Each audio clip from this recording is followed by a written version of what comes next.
Meaning of desensitize. Desensitize. Desensitize. Desensitize. Desensitize. The term desensitize refers to the process of reducing or eliminating an individual's emotional sensitivity towards a particular stimulus. This can be achieved through a variety of methods, including exposure therapy, medication, or cognitive behavioral techniques.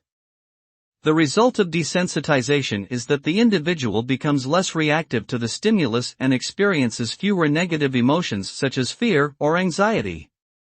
For example, desensitization therapy might be used to help someone overcome their fear of flying by gradually exposing them to airplanes in a controlled environment until they no longer experience intense fear.